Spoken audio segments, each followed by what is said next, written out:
नमस्कार साथियों, मैं हूं सुरजीत और आप लोगों का स्वागत है एजुकेशन जोन में।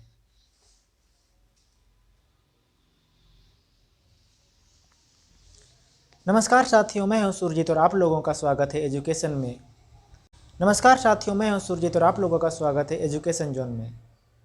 आज हम लोग पढ़ेंगे मानव में जनन, रिप्रोडक्शन इन ह्यूमन। तो सबसे पहले मानव में जनन प्रक्रिया को जानने से पहले हम लोगों को सबसे पहले जानना पड़ेगा मानव के जनन अंग। जनन अंग के बारे में सबसे पहले क्या करना पड़ेगा, हम लोगों को जानना पड़ेगा। तो सबसे पहले हम लोग देखते हैं कि नर जनन अंग में क्या क्या होते हैं। तो नर जनन अंग में एक जोड़े वृषण होते हैं, इसे हम लोग वृषण कहते हैं।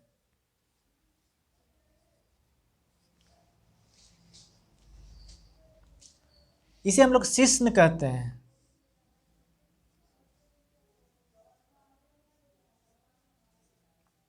शिश्न। और एक होता है शुक्राणु नलिका।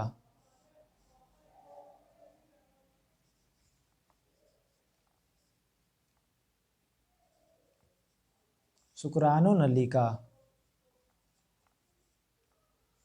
जिसमें से होकर शुक्राणु बाहर आता है।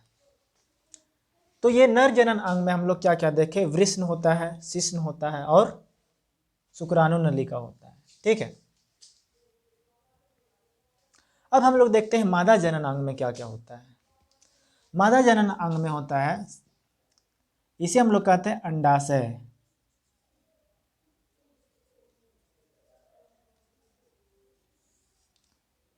जहां पे क्या होता है, अंडाणु बनता है। यहाँ पे क्या होता है, अंडाशय में अंडाणु बनता है।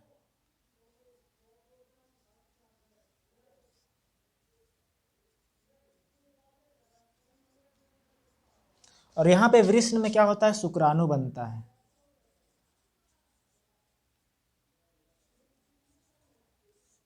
जो कि शुक्राणु क्या है, एक नर युग्मक है।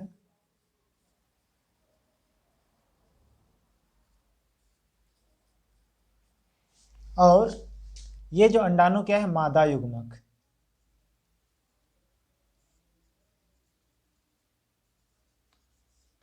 मादा युग्मक है। ये हो गया अंडाशय। अब इसका ये जो पार्ट है यहां से यहां तक, इसे हम लोग कहते हैं अंडवाहिनी।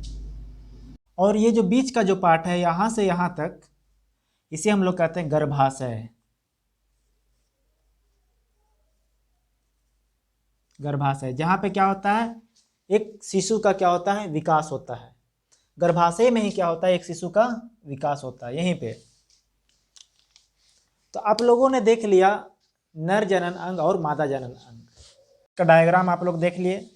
तो अब हम लोग देखेंगे कि नर जनन अंग में क्या क्या चीज होते हैं, कितने होते हैं। तो नर जनन अंग में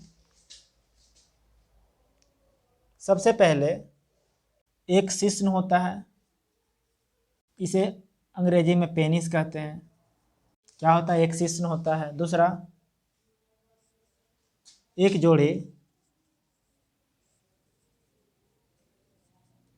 जोड़े क्या होते हैं, वृषण होते हैं। वृषण होते हैं।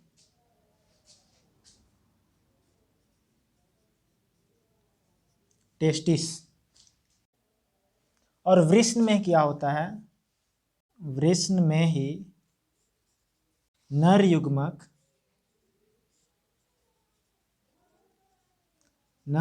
बनता है, जिसे हम लोग क्या कहते हैं, शुक्राणु कहते हैं। स्पर्म,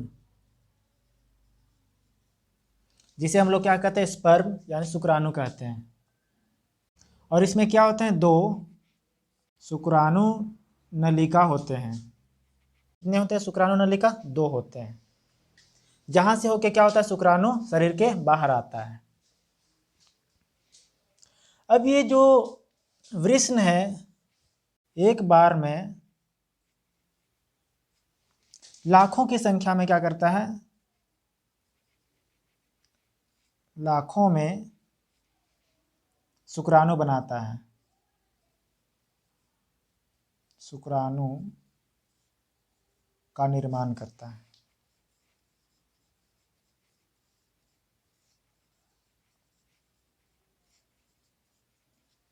तो हम लोग सबसे पहले देख ले कि नर जनन अंग में क्या होते हैं। एक शिश्न होता है, एक जोड़ा वृषण होता है।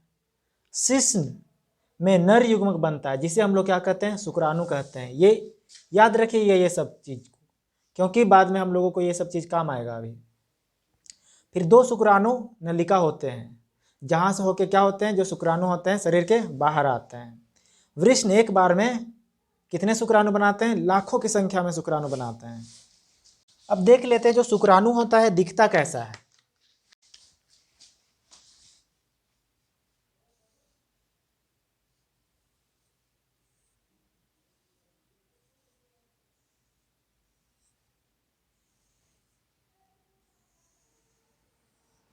शुक्राणु कुछ इस प्रकार से दिखता है। एक शुक्राणु का सिर,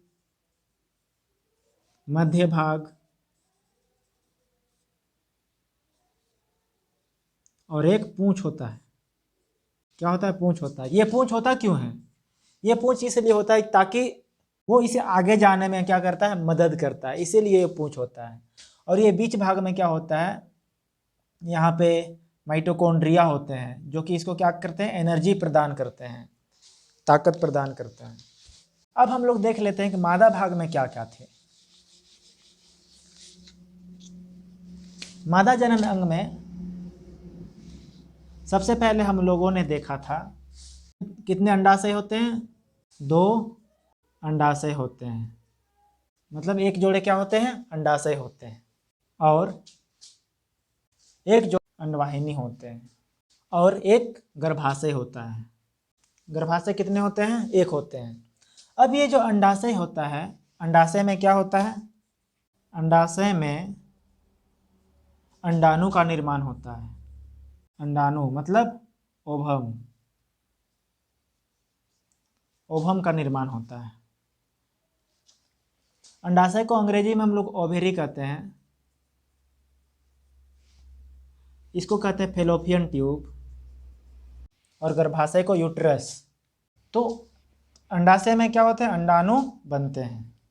और ऐसा नहीं होता है कि जैसे कि नर में क्या होता था कि शुक्राणु लाखों की संख्या में बनते थे, लेकिन अंडाशय में महिलाओं में मतलब मादा में क्या होता है कि अंडाणु दोनों अंडाशयों में से किसी एक से ही प्रति माह बाहर आती है।